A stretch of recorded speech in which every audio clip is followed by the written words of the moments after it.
Bonjour et bienvenue à tous, j'espère que vous allez bien, que Dieu vous bénisse dans le précieux nom de Jésus-Christ. Mon nom est Joël Nadon et c'est ça, oui, je porte le même chandail qu'hier, mais il est propre, faites-vous-en pas.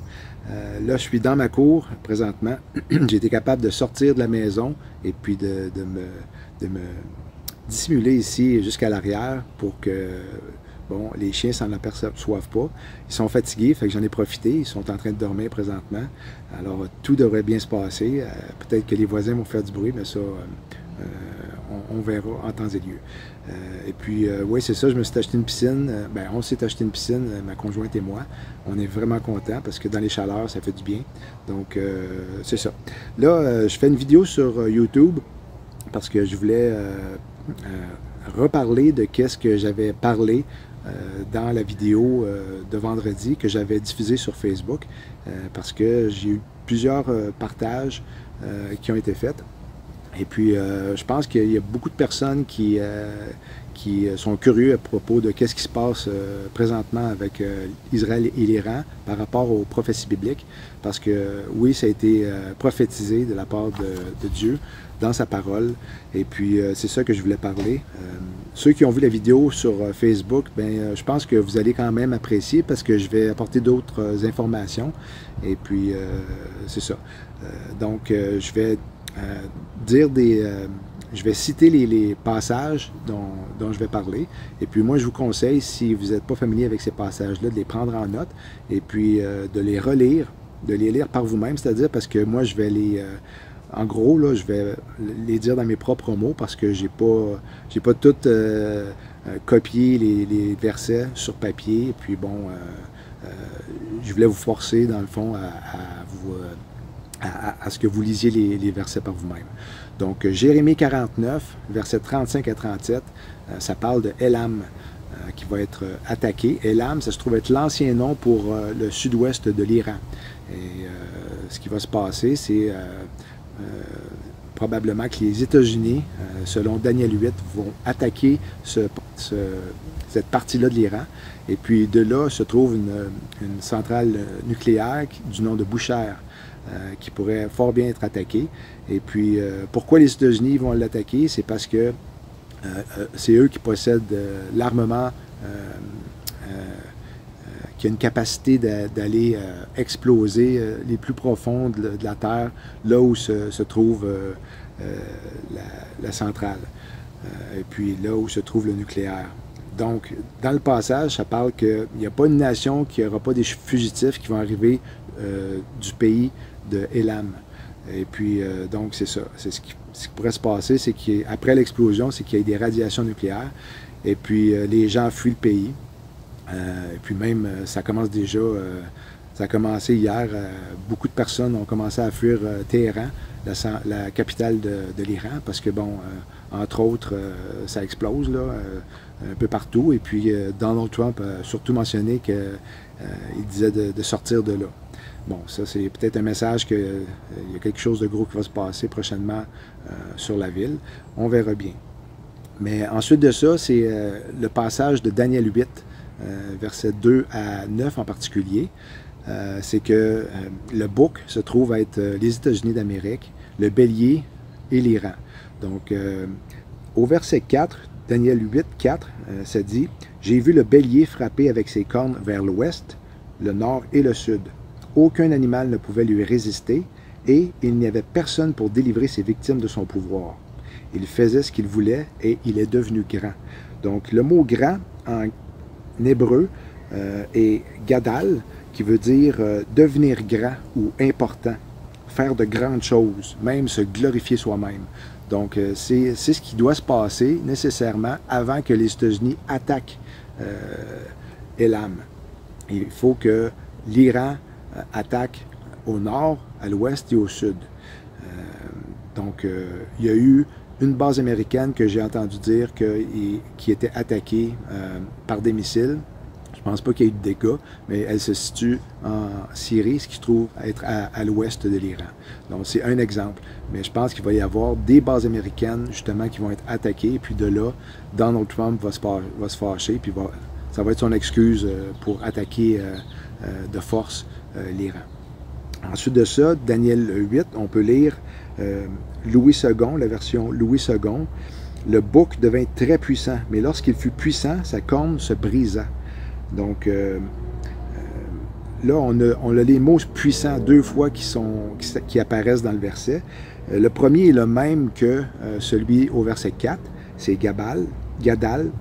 Et puis le deuxième est Atsam. Okay? Puis lui, il veut dire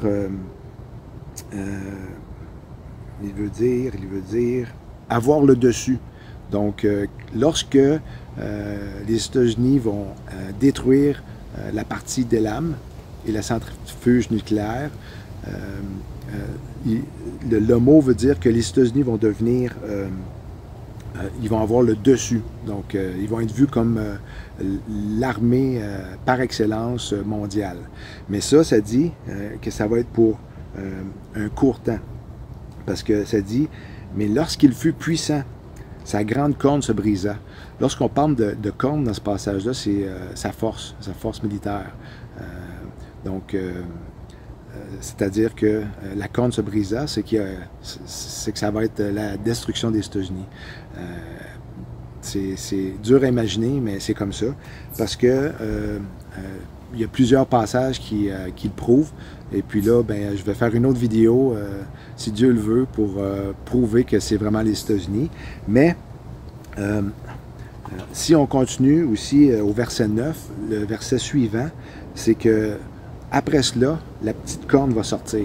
La petite corne faisant référence à l'Antéchrist. Donc, j'ai fait des vidéos sur le sujet que Donald Trump serait le futur Antéchrist. Et puis ça, je vous conseille d'aller les voir si vous ne les avez pas vus. Il y en a sur Odyssée. Et puis vous avez juste à taper Joël Nadon, vous allez voir la liste de mes vidéos. Et puis j'en ai aussi sur cette chaîne-ci, YouTube. Et puis c'est ça. Donc, un des exemples que c'est les États-Unis d'Amérique, c'est que ça parle de la grande ville Babylone. Okay? Mais dans le livre de l'Apocalypse, la révélation a été donnée à la peau de Jean. Okay? C'était du temps de l'Empire romain.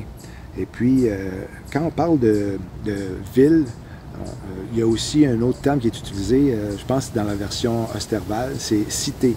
Donc, dans l'Antiquité, une cité constituait une société politique indépendante des autres, ayant son gouvernement, ses lois, sa religion et ses propres mœurs. Donc, la ville en question se trouve à être Rome, mais l'Empire romain dans son ensemble. Parce que même lorsque c'est mentionné au verset 16 de Apocalypse 18, ben, c'est ça, Apocalypse 18, 16, ça dit « Malheur, malheur, la grande ville qui était vêtue de fin lin, de pourpre et d'écarlate, et parée d'or, de pierres précieuses et de perles. » J'ai toujours eu un bémol par rapport au fin lin lorsque les gens comparaient la ville à Rome d'après le temps de la peau de Jean, Rome avec le pape et la religion catholique. Parce que fin lin, quand je regarde, bon, je ne suis pas un spécialiste dans les matériaux là, de vêtements, là, mais un fin lin, pour moi, c'est léger. C'est qu'est-ce qu'on va porter au ciel aussi. Là. Et puis, fin lin, c'est pas associé à des papes ou à des prêtres. C'est plutôt un linge qui est plutôt épais lorsqu'on le voit comme ça. En tout cas, moi, c'est comme ça que je le perçois. C'est pour ça que j'avais toujours un bémol. Puis, les empereurs romains portaient du fin lin avec de l'or. Et puis, ils le portaient avec la couleur comme ça, rouge écarlate et pourpre. Pourpre, ils le portaient en particulier lorsque c'était pour représenter la royauté. Donc, et puis ensuite de ça, ça dit, je n'ai pas noté le verset, je pense au verset 9 de Apocalypse 18, lorsque ça dit « Malheur, malheur, la grande ville Babylone, la ville puissante, en une seule heure est venu son jugement. » Pourquoi est-ce qu'il est dit « en une seule heure » lorsque les gens pourraient penser que c'est une ville comme la ville de New York? Mais ça ne peut pas être en une seule heure parce que pour une petite ville comme New York, en une seule heure, voulant dire que, wow, Toutes les États-Unis ont été détruits en une seule heure parce qu'il va y avoir la Russie, la Chine, la Corée du Nord et d'autres pays qui pourraient aussi tirer sur leurs missiles sur les États-Unis de par des sous-marins, même de par leur ville en tant que telle, comme la Corée du Nord et puis la Russie. Mais il va y avoir aussi des sous-marins, même que je suis sûr qu'il y en a déjà de positionnés. Ça fait des années qu'on en découvre, qui ont fait surface de la part de la Russie. Donc, tous ces missiles-là vont être envoyés à un moment donné, et puis ça dit en une seule heure. Donc, tout va être envoyé, et puis quand ça va être envoyé, l'Église de Jésus-Christ, ceux qui ont mis leur foi en Jésus-Christ comme leur Seigneur et Sauveur, ils vont être enlevés avant que les missiles atteignent le pays des États-Unis, Babylone la Grande. Et puis, même qu'au verset 4, dans Apocalypse 18, on nous dit de sortir d'elle. Et puis, comme dans Jérémie 50, ça dit la même chose, sortez d'elle, parce que Jérémie 50, 51 fait référence justement aux États-Unis d'Amérique. Et puis, c'est ça que je vais parler dans la prochaine vidéo, sûrement, là, pour prouver que les États-Unis d'Amérique, c'est la Grande Babylone d'Apocalypse 18, qui va être détruite en une seule heure.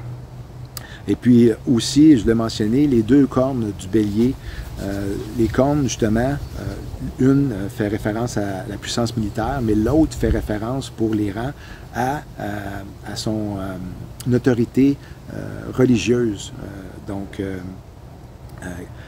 on a Donald Trump qui a tweeté récemment, je pense que c'est aujourd'hui, oui, « Nous savons exactement où se cache le soi-disant guide suprême. C'est une cible facile, mais il est en sécurité. Nous n'allons pas l'éliminer, entre parenthèses, le tuer. Du moins, pas pour l'instant. Mais nous ne voulons pas que des missiles soient tirés sur des civils ou des soldats américains. Notre patience est à bout.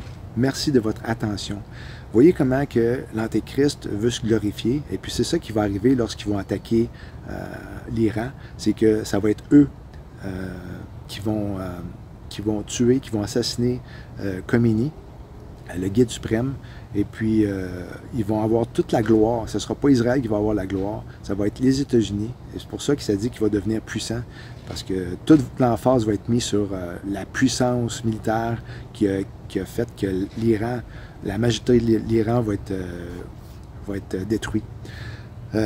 Puis, ben c'est ça, c'est à peu près ça. C'est ça. Je cherche qu'est-ce que je pourrais dire d'autre, mais si vous n'êtes pas sauvé, mettez votre foi avec Jésus-Christ, parce que le temps est court. Parce que, oui, justement, c'est ça. Lorsque l'attaque va arriver sur l'Iran de Daniel 8, de la part des États-Unis, il va y avoir un court temps. Je pense qu'il va y avoir un intervalle jusqu'à, justement, le 9 de Av. Moi, je pense que c'est une grosse date, que c'est là que ça pourrait se passer, la destruction des États-Unis. Parce que, comme je l'ai mentionné dans la vidéo précédente, du 7 octobre 2023 au 3 août 2025, il y a 666 jours, et ça se trouve être le 9 de Av, qui se trouve être la période du vin nouveau, le début de la fête du vin nouveau. C'est majeur parce que Jésus nous a dit qu'on se reverrait et puis il ne reprendrait pas du vin tant aussi longtemps qu'on ne serait pas avec lui, le vin nouveau en particulier qu'il a dit. Donc Jésus a parlé de mariage comme c'était un thème important. Il a fait référence au mariage du temps de son époque, lui qui est juif. La tradition de mariage juif, c'était que la personne qui voulait proposer à une femme, l'homme qui voulait proposer à une femme, le faisait. Et puis, si la femme buvait du vin et acceptait le cadeau de la part de l'homme, il y avait une période de 1 an qui se déroulait. Et puis, la même période, l'année d'après, le marié venait chercher son épouse. Et puis, elle était élevée du sol et amenée dans la maison de son père.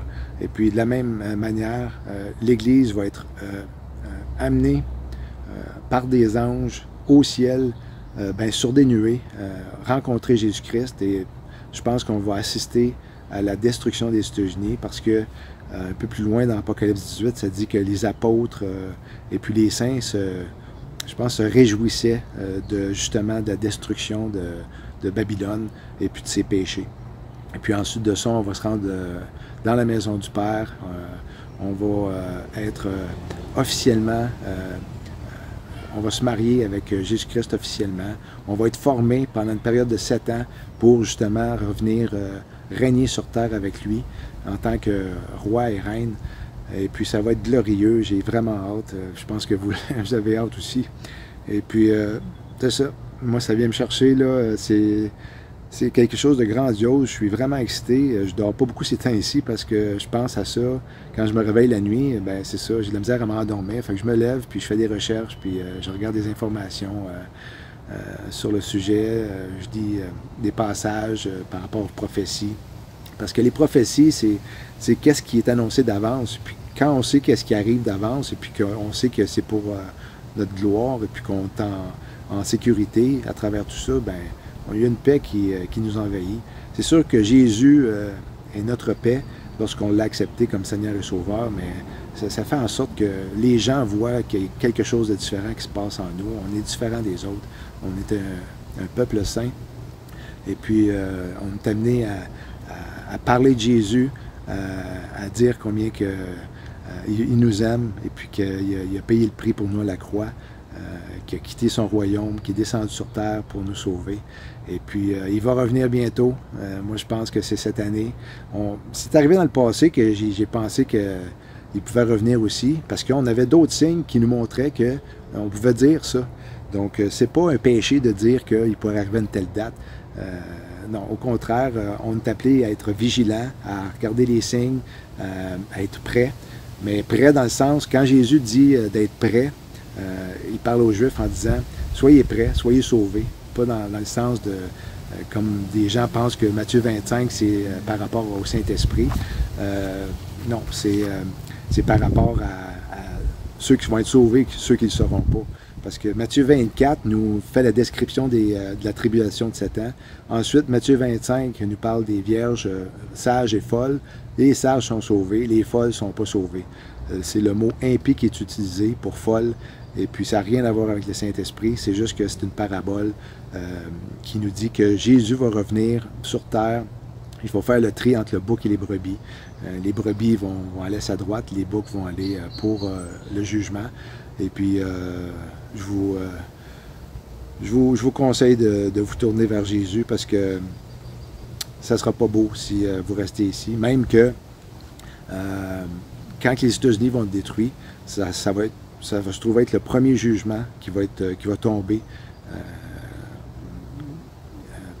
qui ne sera pas le début de l'Apocalypse, parce que le début de la tribulation, parce que c'est lorsque l'Antéchrist signe un traité avec plusieurs pour une période de 7 ans. C'est à la signature que c'est là que ça se passe, le début de la tribulation. Les États-Unis vont être détruits avant, et puis il va y avoir un intervalle jusqu'à la signature du traité avec plusieurs. Et puis ça va se faire après. Il va y avoir un intervalle entre l'enlèvement et la signature avec plusieurs. Et puis c'est pour ça que Donald Trump est allé